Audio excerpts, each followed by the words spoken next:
Ay nako, marami nangungulit magbigay ako ng reaksyon tungkol sa mainit na issue ngayon, ang isang lapad ni Janela in Japan. Yun nga bang sinasabi ni Janela in Japan, na isang lapad ay kayang-kayang pagkasyahin sa isang buwan o sa maraming araw para sa food? Hindi, no?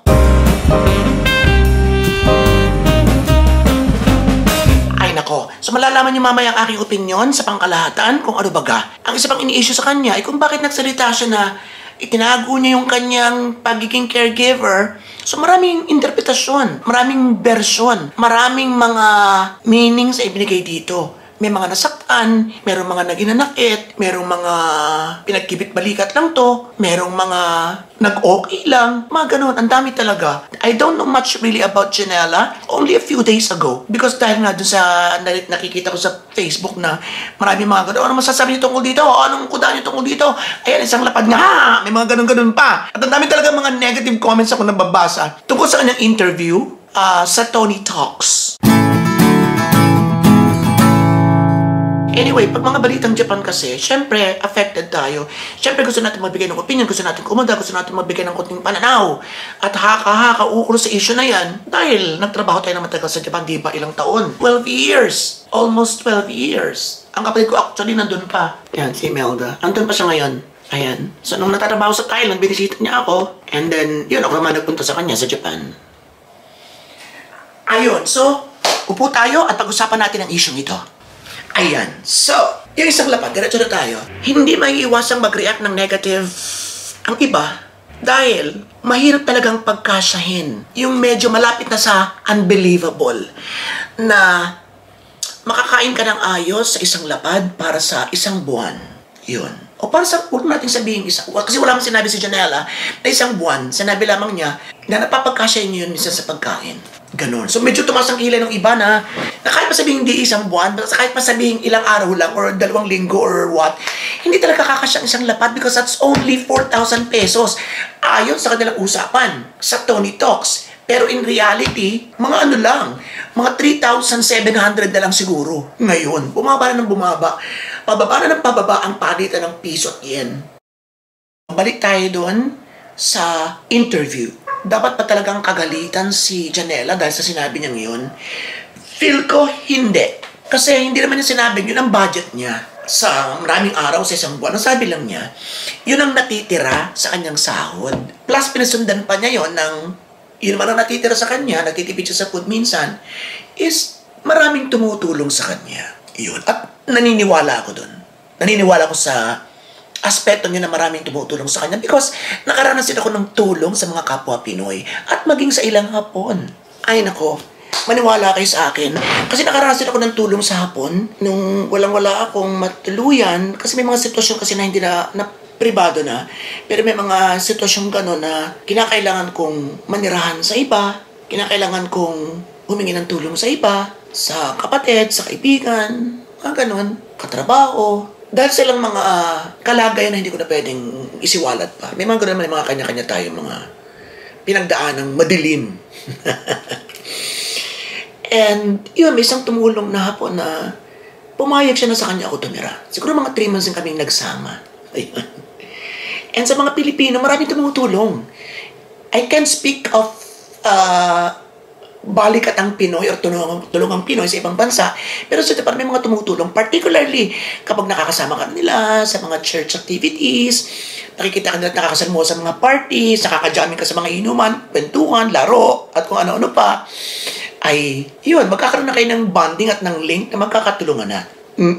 Siyempre, hindi man lahat ng Pinoy imbait. Meron din mga matataray, meron kakala may mga kung sinong kagaganda. Meron kakala may kung sinong yayamanin.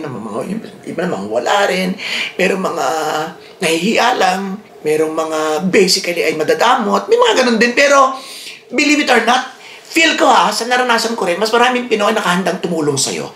But, the reality is, they cannot help you all the time. Kasi may mga kanya-kanya rin mga iniisip, may mga kanya-kanya mga problemang kinakaharap. Would you believe? May mga Pilipina dun sa akin na nangihiram ng pang-ano ng kuryente, naubusan. Merong mga hindi binibigyan ng mister. Oo, hindi binibigyan ng mister. Chismosa yung ating approach. Merong mga hindi pinapagtrabaho, kinakailangan magpadala sa, alam mo Alam nyo, yun ang dapat nating unawain, na hindi ka muna sa Amerika, hindi ka muna sa Australia, nasa UK, nasa Japan, ay kayang-kaya na mag-provide kasi nga nasa abroad sila. Ganun lang kasimple. Nasa abroad sila, imposibleng wala. Nasa Amerika, imposibleng wala. Nasa Australia, imposibleng. Pwede talaga. Kasi depende nga sa sitwasyon, may mga ganun mga kagaya na sinabi ko. O meron din makapagtrabaho kasi may sakit. Tinanggihan na rin sa isang umise or sa isang factory dahil ubo-ubo. Ayaw naman sabihin sa pamilya. So naiintindihan natin yung pagdi-deny ni Janela in Japan or Ginela in Japan na mag-hide. The problem is, ang kanyang ini-hide ay hindi yung kanyang mga nararamdaman, yung kanyang mga lungkot, na hindi man niya sinabi may mga ganun, pero I assume, presume, consume, na may mga malulungkot moments, may mga gutom moments nga, may mga hirap moments, may mga overworked moments. Pero yung sa kanya kasi is parang itinanggi niya dahil nurse siya. So doon lumalabas yung ilang pagka-imbyerna nung iba na bakit kinakailangang itago? Bakit di maging proud? Trabaho yan. Nasa Japan ka pa. Kahit anong trabaho, basta nasa Japan, okay yan. Bongga. Maayos. Malinis ang kapaligiran. More often than not, nababayaran ka ng ayos. Maayos ang sweldo, maganda ang sweldo. So bakit kinakailangang itanggi? Yun ang hinahin naman ng iba. Huwag na rin natin iba yung iba kung bakit sila naiimbierna. Because, hindi ko sinasabing yun talaga nasa ano ni Janela, ha? Let's be fair to Janela. Kasi maraming pwedeng sabihin pwedeng sabihin na baka pigilan siyang mag-work. Kasi, syempre, iba yung tingin natin sa nurse, iba yung tingin natin sa nasa home for the aged na talagang medyo physical, mas physical. May mga hugas-hugas sa mga wet packs, diba? Mga dumi-dumi, kung ano-ano. So, baka sabihin, umuwi ka na lang, huwag ka lang dyan. Ipulsa mo na lang yung sa UK or what. Kesa dyan. Na basically, ganun din naman. Kung caregiver ka naman sa UK or sa ano, ganun din, diba? So, they really wanted her na mag-nurse siguro talaga. Because siguro yun ang tingin nga nila, ng lahat siguro, na mas maayos kung nurse ang trabaho. Sa mga nurse at kumadrona at mga caregiver, sobrang laki ba ng diferensya kung nurse ka kumpara sa ibang mga trabaho na kagaya ng caregiver? Please comment down below. Kahit sa ibang bansa. Kasi parang may nabasa ko once na nurse siya pero ang trabaho niya doon sa bansa na yun parang naguhugasin ng kung ano-ano eh. So, paki-comment po ng inyong mga obserbasyon. So yun ang number 1. Nahihiya siya dahil baka patigilin siya sa work. Gusto rin naman niya dito talaga because yun ang isang ni Janela eh. She wants to work here not just because to earn per se, but to travel. And sinuwerte nga siya sa kata-travel niya dito, dun siya nakilala. Diyan lumalabas na naman ang ibang butas na, iiyak-iyak, kukunti ang budget sa pera, sa food. Nakakapas siya, nakaka-travel. So, pwedeng sabihin ng iba, Diyos ko, dun lang naman siya sa tabi-tabing ganon, ganyan.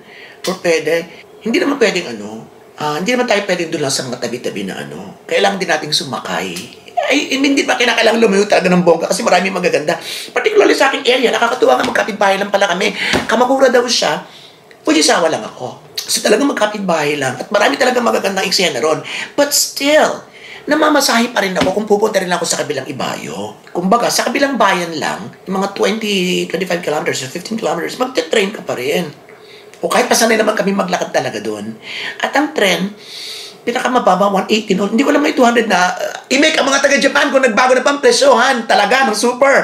So, 180 noon, ang mababa na is 180, 240. Kung medyo malayo-layo ng konti, mga ganon ang datingan. So, kung magba-vlog ka ng at least 3 times a week, na hindi nga pwedeng dun laman sa likod bahay mo, maghahanap ka na ng bulaklakan at hindi. Siyempre, pupunta ka sa iba't ibang scenic spots at ibang interesting places. Kailangan mo talagang gumasa. So, kung kasama yon o kung nakakapag-budget doon, medyo tataas na ang kilay ng iba. At ang isang dahilan man kung bakit ayoko rin naman namang bash sila kay Janela is, hindi ba natin alam yung kwento. Yun ay mga presumption lang, mga haka-haka lang. Na, bakit siya makakano, ganun-ganun yun? Malay natin, baka doon lang talaga sa tabi-tabi yun, who knows? Or talagang nilalakad niya, who knows? Or maaaring pinagsasama-sama niya yung vlog sa isang sakay sa tren. Di ba? O isang 180, 360 balikan. Pupunta ko sa isang lugar. And then, Napag-aralan ko na yon. Mga 5 vlogs agad na pwede kong gawin doon. Pwede rin yun. Hindi na nga na-detalya. Napaka-ikli nung vlog sa Tony Talks at ang bigat-bigat pa sa dibdib. So, hindi talaga nabigyan ng hustisya ang istorya ni Janela. Dapat mas marami pang naungkat doon. That's why I'm very interested and very eager to meet Janela na ma-interview siya para magkaroon kami ng magkaroon ng lighter version. Kasi aminin natin, medyo mabigat sa dibdib panoorin, maraming nakakabagbag ng damdamin. Particular yung sinabi niya na yung kanyang relationship sa ating Panginoon. Medyo nabagbag yung damdamin ko. And she was a very sweet, a very polite girl.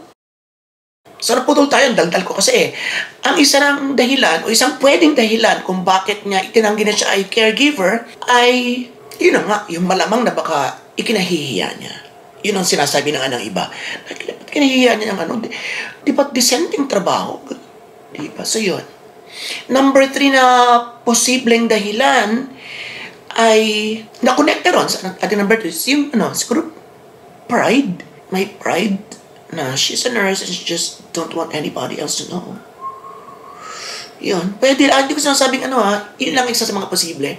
Number 4, malamang na hindi talaga niya itinatago yung pagiging caregiver, kundi itinatago niya ay yung mga hirap ng trabaho. Kasi minsan may mga interviews na hindi mo masyadong napaghandaan. Iba yung nasabi mo, pag pinanood mo na, ay dapat hindi kayo sinabi. So bigyan natin ng benefit of the doubt si Janela. Kasi may mga moments din akong ganun pucha, ba't ko nasabi yun? Sigurado masamang interpretation ng mga tao. Dapat hindi ganun. Iba yung gusto kong sabihin mga ganun. And kung meron pa kayong mga ibang number 5, number 6, number 7, na posibleng dahilan kung bakit kinakailangan niyang sabihin na hindi siya caregiver, i-comment nyo lang sa baba. At sa mga manonood, huwag tayong magbigay ng imbier na feel kay Janela at huwag din tayo magbigay ng galit aura sa mga bibigyan ng negative comments because yung kanilang mga comments base lamang sa kanilang mga pakiramdam, pakilasa, pangunawa, pandinig, nakita, haka-haka, opinion, mga gano'n na nga, diba? So, balance lang muna tayo. Ayan. Saan ba tayo?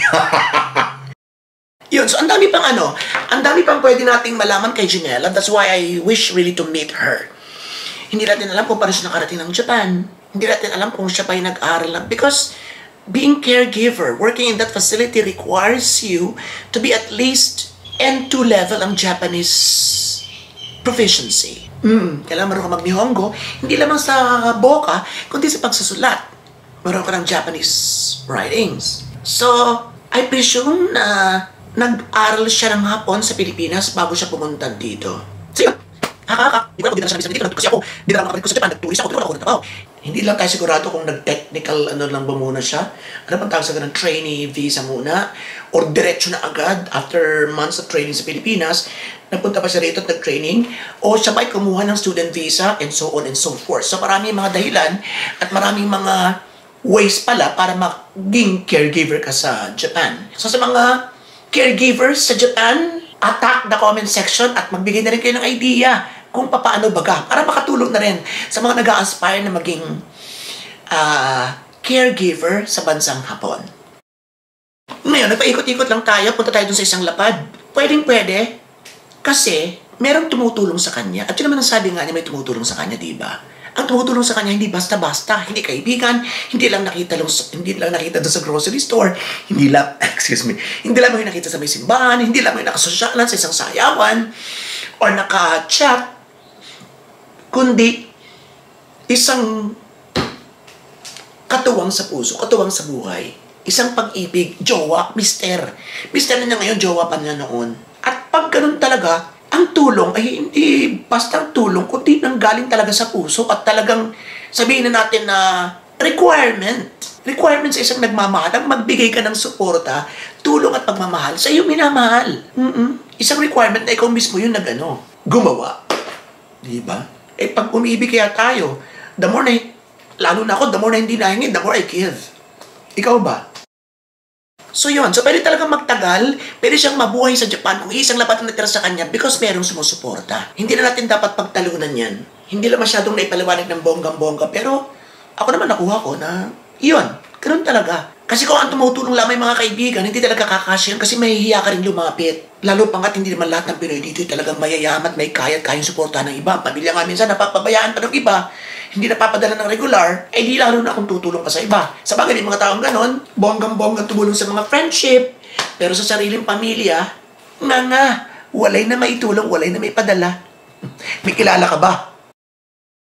The best thing pa rin, for me ito yung sa akin lang, di ko alam sa inyo. Kung meron kang ibang nasa isip na dapat ay yun, edi yun.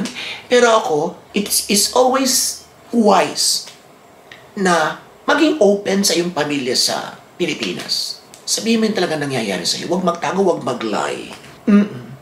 Kung talaga ang purpose mo ay maging maayos ang buhay mo, maging maayos ang inyong samahan, ng pamilya mo, walang mga asahan, walang mga paghihintay and everything, sabihin mo ng tapat. Kung ano talaga yung nangyayari, magkano ba talagang sweldo mo? Ano ba talagang ginagawa mo? Ano talagang trabaho mo? Sabihin mo. Yun ang the best mula sa akin. Kasi matapat talaga ako nun. Pasensya na muna kayo. Ay tatatlong lapat na natira sa akin, ano makakainin ko? Pasensya na kayo, babawi na lang sa sunod. Isigurado nila na ibili ng gamot ng inaya. At yung sandali, bili mo na kayo ng ulam. Bimili kayo ng masarap na ulam ngayon at mga ilang araw na naman kayong puro tuyo diyan. Bamawas agad ng pambili ng nilagang baboy. Ganun ako noon. Tapos yun, pag maraming pera, go. Hanggang sa unti-unti na rin akong, kagaya din siguro niya ngayon, naranasan ko na yun before. Been there, done that. Na talagang daan-libo, milyon-milyon na nanonood sa akin, halos sa bawat vlog. Ganun man may mga may mga moment. Ibigay natin ang time sa mga bata, sa mga bago. Para hindi tayo masaktan, i-welcome natin yung fact na lagi may mga sisikat na bagong iidolohin. So, ganun ako, tas may masaya pa rin ako. Lumalaban pa rin tayo, di ba, at my age. And at the same time, lumampas tayo sa 7 taon, 7 year each. O lalampas na tayo. Kasi binigyan ko lang sarili ko ng 5 years because I was already in my, in my 30s. Nung nagsimula ako. So, 35 years old and above na tayo. Yan. Pero hindi ako pinanghinaan ng loob. Ngayon, andyan pa. Ang dami pa rin, hindi ganun kabongga, pero marami pa rin nanonood sa atin. Kung pagbabasihan natin ang lakas ng competition ngayon, ang daming kabataan, di ba, tatakbo lang ng hubo, labas yung puwet, 10 million views. Sasampalin yung babae, kunyari kabit, pero usapan na scripted, 15 million views. Di ba, sasakay ng tri-bike, tapos kunyari may kausap sa phone, tatayo siya, babanggay ng tri-bike yung mga kasama, pero actually alam na nila, 25 million views. Lumalaban pa rin tayo paano pa pag ginahin natin sila? Ang kapal. Type nyo? So, doon na natin tapusin yun. Itong conclusion. Medyo na-hurt yung ibang mga taga-Japan dahil siguro they are very proud wearing their uniforms kapag sila nagigiba ng mga bahay, kapag sila nagko-construction, kapag sila ay nasa factory at naggagayat ng kung ano-ano, nag-aasikaso ng mga tubo kahit mga babae at kung ano-ano, nagwawalis, etc., para mabuhay, para kumita. Walang hiya-hiya, walang very open. With pride, na nakakatulong sila sa kanilang pamilya sa ganung mga trabaho.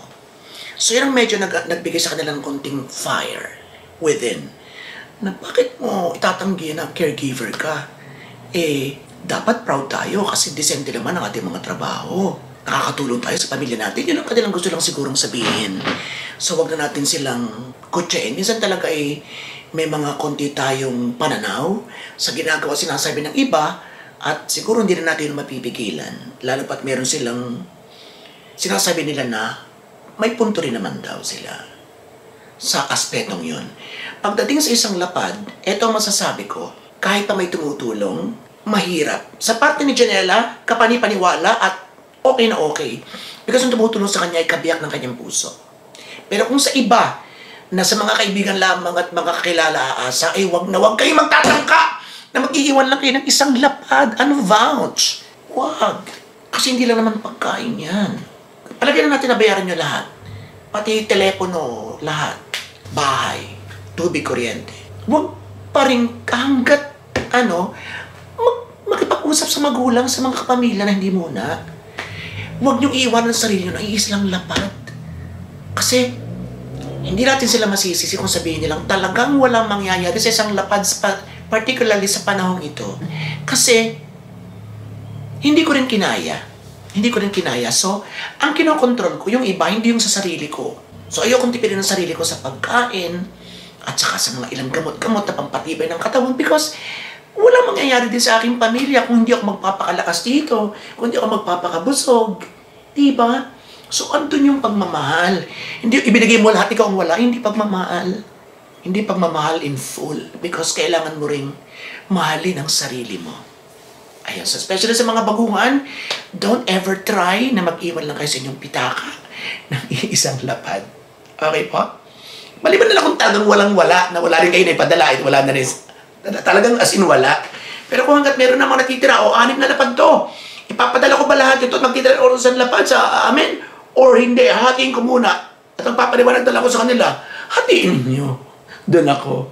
Okay? So, I think Janela, gaya ng lagi ko sinasabi, is a nice girl. Malapit or malakas yung paniniwala sa Diyos. So, within is talagang mabuting tao, siguro. And, nakikita ko naman na sincere. Yung kanyang mga sinabi, meron siguro mga pagkakataon na hindi mo masyadong naidetalye. Alam mo yung ganun? That's why talagang ingat. Kasi minsan parang naranasan ko rin yun eh. Hindi ako masyadong nag-ingat sa pagpili ng salita, pagpili ng word. Hindi ko nabanggit yung isang sitwasyon kung bakit napapunta ko rin sa isang sitwasyon na dapat pinag-link ko sila para kung bakit nasabi ko yung isang ito. Di ba? Mga ganun. So, huwag natin masyadong pagdiinan ng nasisihin ng sobra si Janela because may mga factors na maaari nakaapekto kung bakit hindi niya nabigyan ng hustisya ang kanyang gusto sanang sabihin. Or kung yun man mismo ang talagang gusto niyang sabihin, wala namang masama dahil iba yung kanyang sitwasyon. Meron siyang ka-teamwork sa buhay na ngayon nga asawa na niya. So yun, maraming salamat sa inyong lahat at marami pa tayong mga reaction videos na lalabas. Nauna na yun sa Facebook, oy! Ngayon ito yung version dito sa YouTube, magkaiba sila. At kung nagustuhan nila yun sa Facebook, sana nagustuhan nyo rin ito. Parang ang laki ng pagkakaiba, pasensya na kayo. Baka nag-iba ako. Baka nag-iba ko ng pananaw.